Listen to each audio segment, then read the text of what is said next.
जय Hind everyone, welcome to SSD with Sanjay sir. और video pending पड़ा हुआ था तो फटाफट स्टार्ट करते हैं। तो थीमेटिक एपर्सेप्शन टेस्ट ये टी जो आपका साइकोलॉजी में टेस्ट होता है। Once you clear your screen in process तो साइकोलॉजी के अंदर आपका ये टेस्ट होगा टैट, थीमेटिक एपर्सेप्शन टेस्ट। सुबह का सबसे पहला टेस्ट होगा, फिर आपका वैट होगा, फिर एसआरटी होगा और फिर एसडीटी होगा। तो आज इस टेस्ट के अंदर मैं एक पिक्चर आपको शो करूंगा and then I will give you a sample story. ये किस तरीके से आपकी स्टोरी जानी चाहिए। मुझे बहुत सारे स्टूडेंट्स पिक्चर्स भेजते हैं, दे आस्क मी सर कुछ आइडिया दीजिए, कुछ थीम दीजिए जो जिस पर हम स्टोरी बना सके। So today I will be doing that for you guys so that you get a sample idea. वैसे आप पिक्चर देख भी पा रहे होंगे कि यहाँ पर एक वन पर्सन इज स्टैंडिंग, थोड़ा ड्रूपी लग रहा है, वो soldiers are drown and no vacancy लिखा हुआ है। देखिए, जब भी हम टैट की बात करते हैं तो टैट में एक इंपॉर्टेंट चीज है जो आपको समझनी पड़ेगी, वो है how to respond in TAT stories. अब टैट स्टोरीज के अंदर टैट पिक्चर्स बेसिकली 3 टाइप की पिक्चर्स हैं आपकी, नेगेटिव पिक्चर्स, पॉजिटिव पिक्चर्स और neutral pictures. Okay, so if I show you this तो दीज आर बेसिकली आपकी नेगेटिव पिक्चर्स है, पॉजिटिव पिक्चर्स है, न्यूट्रल पिक्चर्स है। Now this is a positive picture, ये आपकी पॉजिटिव पिक्चर है, ये आपकी नेगेटिव पिक्चर है और ये तीसरी वाली आपकी न्यूट्रल पिक्चर है। आप ये समझते हैं ऐसा क्यों है। अब यहां पर हमको दिख रहा है कि बर्थडे सेलिब्रेशन हो रहा है, a girl is celebrating a birthday with her elders. तो ये पॉजिटिव फ्रेम ऑफ माइंड है, पॉजिटिव थॉट को दिखा रहा है।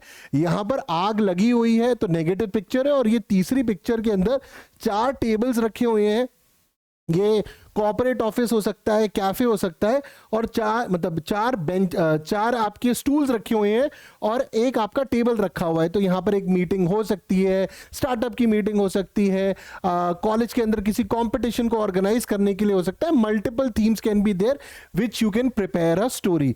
Now if I see these 3, यही 3 टाइप की पिक्चर्स होती हैं। अब एक टैट में एक मिथ फैला दिया गया है कि negative pictures are the toughest pictures. Negative pictures are not the toughest pictures, negative pictures rather are the easiest picture, क्योंकि इसमें थीम आपके सामने ही है। अगर यहां पर आग लगी हुई है और कोई आग बुझा रहा है तो आपकी स्टोरी यही इसी पर होगी कि फायर को कैसे एक्सटिंग्विश करा गया। जो आपका हीरो है, चाहे वो फायर ब्रिगेड से आता है, फायर डिपार्टमेंट से आता है, और किस तरीके से उसने इस सिचुएशन को हैंडल करा। एंड हीरो किसको रिप्रेजेंट कर रहा है? हीरो आपको रिप्रेजेंट कर रहा है। हीरो के एक्शन किसको रिप्रेजेंट कर रहे हैं? आपके एक्शन को रिप्रेजेंट कर रहे हैं। हीरो का थॉट प्रोसेस किसको रिप्रेजेंट कर रहा है? आपके थॉट प्रोसेस को रिप्रेजेंट कर रहा है। So I hope you are understanding similarly the other 2 pictures also. तो आज अगर मैं बात करूं how to respond in that story, it is important कि या तो प्रॉब्लम होगी या अपॉर्चुनिटी होगी या हैप्पीनेस होगी। प्रॉब्लम की बात मैं करता हूं, कहीं पर मान लिया जाए साइक्लोन दिखाया हुआ है, या कोई डूबता हुआ दिखाया हुआ है, या पर कहीं पर आग लगी हुई है, या कोई एक्सीडेंट हो गया, तो सामने ही एक नेगेटिव कोनोटेशन आपको दिखाने की कोशिश करी गई है। अब आप उसको पॉजिटिव डिजायरेबल कैसे बनाते हो? Let me write this. How will you make this positive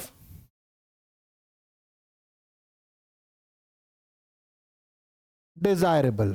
ठीक है, obviously nobody is looking for negative desirable, हर कोई एक पॉजिटिव बंदा ही ढूंढ रहा है। तो पॉजिटिव डिजायरेबल की जहां पर एक दुर्घटना हुई है या फिर वहां पर एक प्रॉब्लम हुई है, आप वहां पे स्ट्रेस में आ जाते हैं, एंजाइटी में आ जाते हैं कि आप कॉन्फिडेंटली उस सिचुएशन को हैंडल करते हैं। अगर कहीं पर एक्सीडेंट हुआ है तो वहां पर आप उसकी सहायता करते हैं, फर्स्ट एड देते हैं, उसको हॉस्पिटल लेके जाते हैं कि आप भी पैनिक क्रिएट करने लग जाते हैं, क्योटिक बन जाते हैं। This is what they want to see, because once you are in the फौज, हर दिन आपको नए से नए चैलेंजेस आएंगे, तो आप चैलेंजेस के अंदर बकल डाउन हो जाएंगे कि बकल अप होंगे।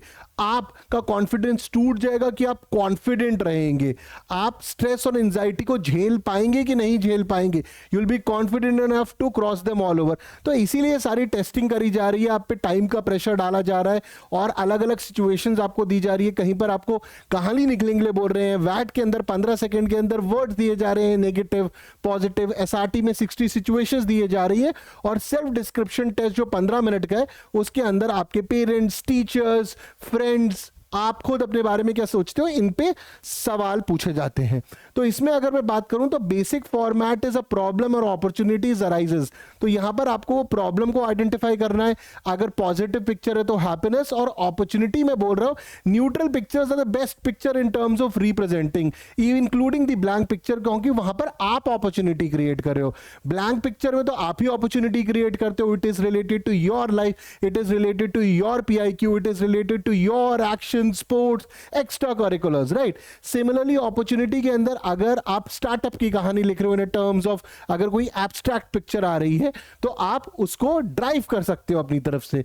उसके बाद heroes present scenario, what is the present condition, यानी कि आप इसमें एक्शंस को डालोगे। आपने हीरो को इंट्रोड्यूस करा और हीरो को it is important to give him position of authority. For example कहीं लोग बच्चे लिखते हैं वो गांव में चला गया और गांव की डेवलपमेंट कर दी, वो कहीं घूमने गया उसने डेवलपमेंट कर दी। ऐसे कौन करने देता है?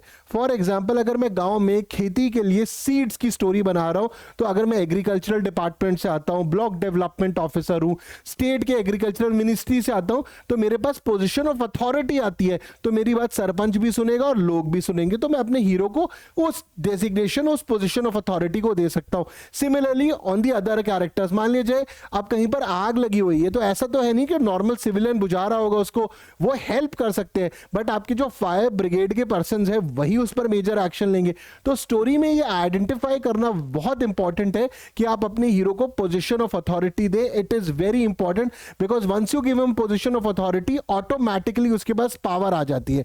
आप कंप्यूटर की स्टोरी बना रहे हो और आपका हीरो आईआईटी दिल्ली को रिप्रेजेंट करता है, किसी भी बड़े इंस्टीट्यूशन को रिप्रेजेंट करता है, this also shows your state of mind. You want to join army, navy, air force, the top most institution in the country, and your hero is also coming from a top institution. It is not necessary कि आपको IIT Delhi से होना चाहिए, right? ऐसा कोई जरूरी नहीं है। Might be you have not gone to that college but you still aspire to be from the best college in the country. तो फॉर एग्जाम्पल आपने लिखा computer science from XYZ college, तो वो कंप्यूटर साइंस अगर engineer है तो फिर आप उस पर कोई ऐप की स्टोरी बना रहे हो, कंप्यूटर साइंस से रिलेटेड बना रहे हो, तो वहां पे क्या होगा, सिंक बैठना स्टार्ट होगा। अभी मैं आपको एक एग्जांपल दिखाऊंगा तो you will understand what I am trying to say. तो hero solves the problem and hero has to solve the problem completely. Hero will solve the problem, hero represents you and eventually what you will be represented once you get selected. आप फौज को ही represent करोगे। और आपको ये समझना होगा कि देश में हमारे जब भी प्रॉब्लम आती है, जो एक ऑर्गेनाइजेशन है जो सारी प्रॉब्लम्स को ठीक कर देती है, वो हमारी भारतीय फौज है, ठीक है? वो हमारी army, navy, air force, beat any from disaster to everything to games, they are always there. Next part which I want to talk about in this is that कि आपको ये समझना होगा कि स्टोरी के अंदर सबसे पहले है बैकग्राउंड देना हीरो का। ये आपका 1 to 1.5 लाइन के अंदर कंप्लीट हो जाना चाहिए, 1 to 1.5 लाइन के अंदर कंप्लीट हो जाना चाहिए, 2 लाइन के अंदर। उसके बाद है आपके एक्शंस, उसके बाद आपके एक्शंस है जो आपके 4 to 6 लाइंस तक चल सकते हैं, और then is your conclusion where hero completes the task, ठीक है? 1 to 2 लाइंस। अब यहां पर कुछ बच्चे बोलेंगे सर 4 मिनट में कंप्लीट नहीं हो पाती है, इतने सारे थॉट्स नहीं आते हैं। देखिए अगर आप प्रैक्टिस करेंगे तो 4 minute is more than enough. I have seen students writing 8 to 9 line stories in 4 minutes and even in the 3.5 minutes because they kept on practicing, they kept on working on their observation, क्योंकि उनको ideas already आने लग गए थे, अब वो practice कर रहे थे। Starting में difficulty हो सकती है but once you start working कोई भी बहुत बड़ी चीज नहीं है। एक और important चीज, आउटकम के अंदर बहुत सारी कोचिंग से लेके हर जगह पर ये बताया जाता है हीरो को अवार्ड दे दो, नेशनल ब्रेवरी अवार्ड दे दो, ऑस्कर दे दो, गोल्ड मेडल दे लो। आपका हीरो कोई सर्टिफिकेट के लिए काम नहीं कर रहा है, किसी गोल्ड मेडल के लिए काम नहीं कर रहा है, क्योंकि अगर वो सिर्फ मेडल्स के लिए काम कर रहा है, मतलब फॉर एग्जांपल मैं कह रहा हूं कि आपने एक अच्छा काम करा, उसको सरकार ने पैसे दे दिए, सरकार ने उसको मेडल दे दिया, then it will show that your hero only works for appreciation. Your hero is not working for appreciation, your hero is working because that is the onus, that is the duty, that is what he needs to do. Please realise this. तो उसको हर बार award मत देने लग जाना। आपकी sports की story थी, कोई कंपटीशन जीता, that I understand, but her story के अंदर उसको ये चक्र मिल गया, उसको ये अवार्ड मिल गया, उसको फलाना मिल गया, that will show you as a person is only working for final entitlements and final आपको कुछ गोल्ड मिल जाए, आपको कुछ पैसे मिल जाए, आपको कुछ एप्रिसिएशन मिल जाए, लोग आपको शाबाशी दे दे। आप अपने काम के लिए काम नहीं कर रहे हो, अपने ओनर्स के लिए नहीं कर रहे हो, शाबाशी के लिए कर रहे हो, तो that will show a negating attitude. एक आध पिक्चर में लिख दिया समझ में आ रहा है, बट 12 की 12 पिक्चरों में आप यही लिख रहे हो, तो it will show certain kind of attitude which you have. Okay, तो ये पिक्चर हमने बात करी। तो अब आते हैं हम इस पिक्चर के ऊपर। अब इस पिक्चर के अंदर थोड़ा ड्रूपी सा लग रहा है, नो वैकेंसी लग रही है। कोविड के टाइम पे बहुत सारा हुआ था, people lost their jobs, even today the unemployment is pretty high. मतलब अभी भी कंट्री में काफी अनएम्प्लॉयमेंट देखने को मिल रही है काफी सेक्टर्स में, एंड जॉब क्रिएशन नहीं हो पा रही है बहुत सेक्टर्स के अंदर। सो ऑब्वियसली दिस पिक्चर के अंदर एक स्टार्टअप को डालना और एक स्टार्टअप का आइडिया इनकलकेट करना is wonderful idea, because it shows that आप अपने लिए तो सही चीजें करोगे ही, 4 लोग और आएंगे। Okay, so if I go in this picture from this to this, so for me the action would be idea generation, would be around from rejection to innovation. I will give you a sample story around it. Please don't mug it up, please don't ratify it. ये सिर्फ एक आपको idea देने के लिए कि इस तरीके से आपका थॉट प्रोसेस हो सकता है। सेकेंड, इसके अंदर मैंने काफी सारी चीजें लिखी हुई हैं, जो चीजें आपको रेलेवेंट लगती हैं वो आप ले सकते हैं। Always there is a scope of improvement in any of the stories by anyone. So let's read it. Saksham 25, a talented young engineer and MBA graduate from Manipal University. अब मैंने कोई बहुत टॉप यूनिवर्सिटी नहीं, एक average university बनाई, has been searching tirelessly for a job. Finally, an idea based on his background and began working on innovative startup idea, a platform that would connect freelancers, small business with clients in need of their services.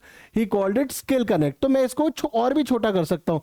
Finally, he had an idea based on his background and started a small business called Skill Connect. तो इसको हम और भी छोटा बना सकते हैं. अभी मैंने एक्सपैंड करा हुआ है ताकि आप लोगों को और अच्छे से समझ में आए. Saksham took help from his seniors, professors and experts in developing the platform, working day and night to get it off the ground. He also reached out to his friends and former classmates, convincing them to join his venture. With their collective skills and determination, Skill Connect was launched within a few months. तो professors की help ली, seniors की help ली, साथ वाले लोगों को अपने साथ जोड़ा, कंपनी के अंदर वो लोग आए। तो क्या फैक्टर दिखा रहा है? कोऑपरेशन का OLQ दिखा रहा है। Obviously he has sense of responsibility not only for himself but to create something new. तो जो हम OLQs की बात करते हैं, ऑफिसर लाइक क्वालिटीज को आप डायरेक्टली नहीं डालते हो टैट स्टोरी में। आपके टैट स्टोरी के जो एक्शंस है, एक्शंस रिप्रेजेंट करते हैं आपको। जो आपके जो एक्शंस होंगे ना, उस एक्शन से रिप्रेजेंटेशन आता है आपका, कि जो आपका एक्शन है कि रिप्रेजेंटेशन आता है। For example, if he is helping, cooperative nature है, he is ready to take help and he is ready to give help. Sense of responsibility आता है, इनिशिएटिव आता है, दैट ही स्टार्टेड। तो वेरियस OLQs आपके निकल कर आते हैं आपकी स्टोरीज के अंदर। ओके, एंड दैट टू आपको डायरेक्टली लिखने के, कुछ बच्चे डायरेक्टली OLQ लिखते हैं, OLQ नहीं लिखने हैं आपको। तो platform quickly gain traction, attracting freelancers and small businesses from various fields. It provided a space where talented individual could showcase their skills and connect with potential clients, offering a wide range of services from graphic design to digital marketing. As Skill Connect grew under Saksham's leadership and his team relentless support, it provided jobs to many youngsters. तो आप यहाँ पर देखिए कि और लोगों को job मिली। क्या क्या चीजें निकल कर आ रही है? एक तो इनिशिएटिव का एंगल निकल कर आ रहा है, कॉन्फिडेंस तो डेफिनेटली है, then he starting, then there is a cooperation of angles from senior professors, then he is able to convince the others to join him. इससे क्या निकल कर आ रहा है? Ability to influence others. तो क्या क्या निकल कर आ गया? कॉन्फिडेंस को OLQ निकल कर आ गया, ability to influence others, ability to influence others, cooperation, sense of responsibility निकल कर आया आपका OLQ, sense of responsibility, ये एंगल भी निकल कर आ गया आपका। ओके, एंड ऑब्वियसली अब और भी बहुत सारे निकल कर आ सकते हैं। तो ये OLQs क्या मैंने लिखे स्टोरी में? नहीं लिखे। OLQs नहीं लिखने होते हैं स्टोरीज के अंदर, आपके एक्शन से ही आपके OLQs निकल कर आ जाते हैं। from the actions of the stories, OLQs comes out. I hope this is clear. ठीक है, यहां पर आपको ये बात क्लियर हुई होगी. ऑब्वियसली इसको आप और छोटा कर सकते हैं, आप बार बार पढ़ेंगे तो अपने शब्दों के अंदर और भी इजी हो जाएगा. रिकमेंडेशन मेरी है कि इसको रट्टा मत मारिए, आप भी इस तरीके की बहुत सारी स्टोरीज बना सकते हैं. फॉर एग्जाम्पल अगर आप शार्क टैंक इंडिया देखें सीजन 1 और सीजन 2, तो अगर आप पूरे एपिसोड भी नहीं देखेंगे, हर एक में एक छोटा छोटा आइडिया है. आप उन आइडियाज को पूरा कॉपी मत करिए, बट उससे आपका ब्रेन खुलेगा, आपको मल्टीपल आइडियाज आएंगे. आप करंट अफेयर्स पढ़ने स्टार्ट करें, करंट अफेयर न्यूज़पेपर से आपके पास मल्टीपल आइडियाज आएंगे. ऑब्जर्वेशन स्किल सेट को बनाइए. तो ये जो बच्चे बोलते हैं कि टैट के अंदर, पीपीडीटी के अंदर आइडियाज नहीं आते हैं, आइडियाज ऐसे एकदम से उत्पन्न नहीं होने पड़ेंगे, आपको मेहनत करनी पड़ेगी. So I hope that you understood this. And if you want to take if you want कि मैं सर जुड़ना चाहता हूं आपके साथ, तो मेरा जो टेलीग्राम का लिंक है वो आपको डिस्क्रिप्शन में मिल जाएगा. और अगर आप मेरा ऑनलाइन या ऑफलाइन एसएसबी कोर्स करना चाहते हैं, उसके लिंक भी आपको डिस्क्रिप्शन में मिल जाएंगे. You can call on the number also. And please most importantly like the channel and definitely subscribe the channel and घंटी का आइकन दबा दीजिए. ठीक है, सो अगली जो हमारी क्लास होगी उसके अंदर हम इस पिक्चर को लेंगे. This is a important picture, will be taking this picture. ये भी काफी पॉपुलर पिक्चर, और इसके ऊपर हमारी क्या स्टोरी हो सकती है उस पर बात करेंगे. टेक केयर एंड जय हिंद.